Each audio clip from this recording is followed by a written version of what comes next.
Здравейте, скъпи приятели на Нощен магазин. Тази вечер аз, Сесил, тук на този хамак, в този момент съм с ядрото от най-скандалната група за всички времена в България, група Хиподил. Естествено, аз ще провокирам тези момчета до мене, но се надявам техните провокации да бъдат много повече от моите. И мечка страх, мен е страх. Вече се задъхвам, притеснявам се, но ще започна. Момчета, как си мислите, как се чувствам аз с толкова хубави, толкова талантливи, толкова музикални, толкова интелигентни, толкова известни момчета? Какво ми е на мене? Знаете ли просто как се чувствам? С толкова интелигентни и хубави момчета, силно, ако си силно добре се чувстваш, защото ние не се чувстваме точно такива. А как се чувствате? И чувствам се като индианец в момента. Като бате Гойко, може би, на хамак. Ни се подмазва с това като интелигентно. Няма, ние няма да злоупотребиме, ще се държиме много прилично. Всичко точно ще. Вашия имидж е доста скандален. Бих казала, може би това имате предвид. И някои хора така очакват именно това от вас главно.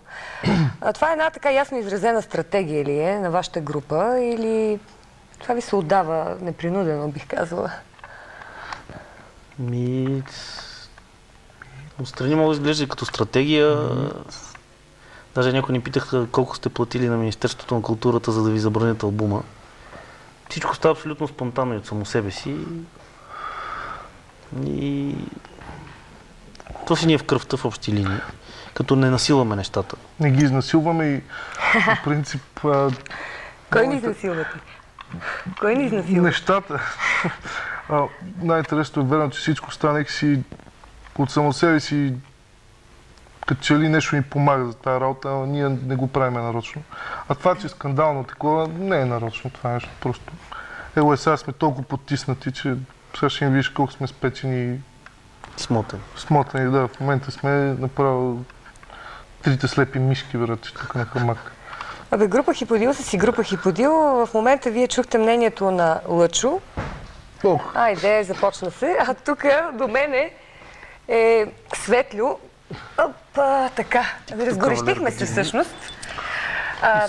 Аз все пак забравих да започна да ви питам какво е мнението за нашето предаване за Нощен магазин. Много хубаво. След Ники Пиче, аз мисля, че... Само това ли? Му се дигна. Много трудно нещо мога да се покаже. Не, трябва да има такива разкрепостени предавания, даже още може. Още може, да. В смисъл, аз често го гледам и ми е интересно. Нещо, което не се нрави на приятелката ми.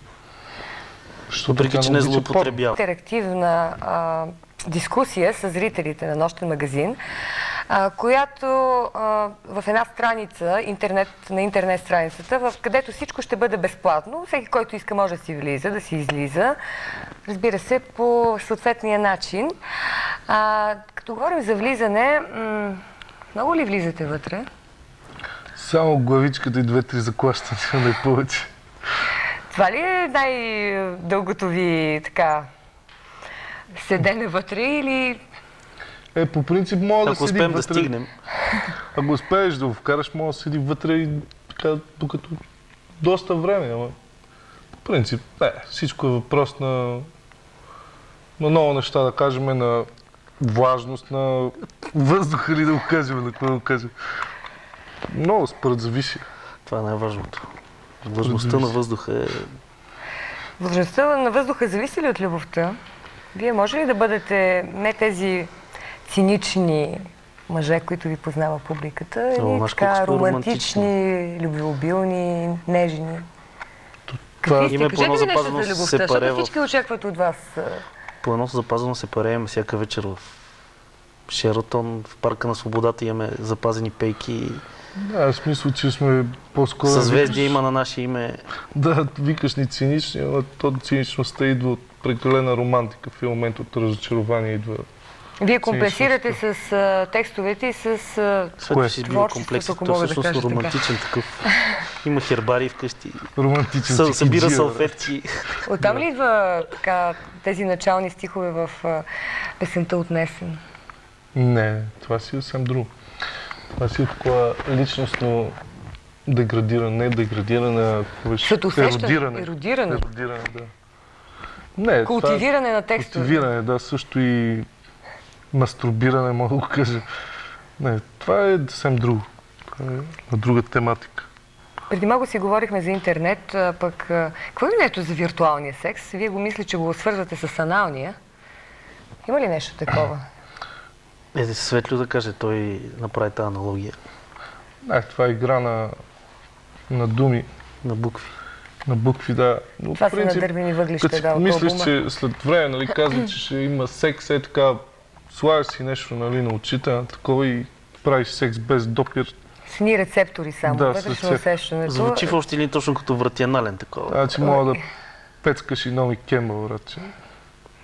Което няма нищо лошо всъщност. Абсолютно нищо лошо няма. Тук се сещам, че онзи ден ми споменати за едно твое преживяване в Холандия. Така ли беше? Не искаш да говориш за това с една чернокожа жена. Леката е мека. Той се жени в тези дни. Сериозно? Да. Затова ли е болен? Затова ли си болен? Какво? Смятам се омъжа накрая. В смисъл, какво? С неерка съм спал, какво? Много хубаво. Каква е? Вярно ли, че те са по-страстни, отколкото... Аз познавам българки доста страстни, така че не. Всичко е въпрос на глас. Да си го настроиш на тази вълна. Е важното, че мога да се фука с това нещо, иначе кой знае каква разлика. Ти нямаш ли лъчо международен опит в това отношение? Международен имам, но негърки контакти затвърждават дружбата между народите. Вие нямате нищо против. Аз исках нещо да ми разкажете. Имах един случай с една чужденка, която се връщам аз от морето и заварвам 5 дена стояла в нас, обикаляла със сестра ми по дискотеки и по заведения. Ама ти преди това я познаваш или просто и тя те чака? Познаваме, да. И какво стана? Да. Нищо какво да стане. Достатъчно каши бях забъркал с българки тук, за да мога да... Обърнеш внимание на чужденката, да. Значи, твоите приятелки и съответно българките могат да бъдат спокойни, че няма да излезеш извън границите на нашата страна. Какво искаш да ми кажеш ти? Като каза за чужденки. Че малко въздух съм събрал, така напрежение. Значи... Там ли трябва да го изкарваш? Еротика витай във въздуха. Абсолютно. Имах една познат, тя рускиня, така си па. Укрик, Лъчо я знае много добре, много. И беше 3 март. Международния празник. Да, беше взел всичко най-лошо от украинките и от българите. Чая така случай на 3 март, тя ме вика: мамо деба, ние ви освобождаваме от турско робство, а вие пак ни шибате в гъза. На 3 март е най-готин. И на 3 март не ми позволи. Викам, добре. А трябваше предпразнично. И ти какво? Напъди ли я? Не съм напъдил. Просто ще кажа да стане четвърти. Значи тя е празнувала. Все пак има малко така време за отдих. Ти сериозно ли ми каза, че се жениш преди малко? Глупост. Защото аз си стръпнах. Чернокожа проститутка. Никой не ме взе. Не искам се жена. Защо? Не вярваш в любовта? Вярвам. Само, че... Имате ли горчив опит в това отношение? Нещо за изневярата ми кажете. Имате една така пак много горчива песен. Светло е много чувствителен на тази тема, като струна.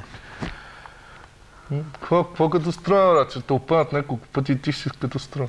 В смисъл... Не те опънат, ама... Кажи си бе, само момент. За кой става въпрос? Има една песен, виша, кой номер е същи. Аз си знам наизуст по номерата. Тя не е много трудна като текст. Аривидерчи, така, как беше? Аривидерчи. Да, номер... За нея.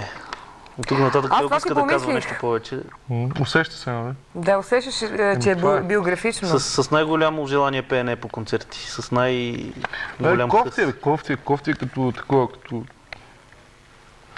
ти не си го слагаш, някой да си го слага, ти да му имаш доверие. Кофти. Просто е любов това. Искаш да бъде това за тебе и според мен е много просто. Да кажем, една путка може да си го слага. В смисъл една дама. Да, както искаш.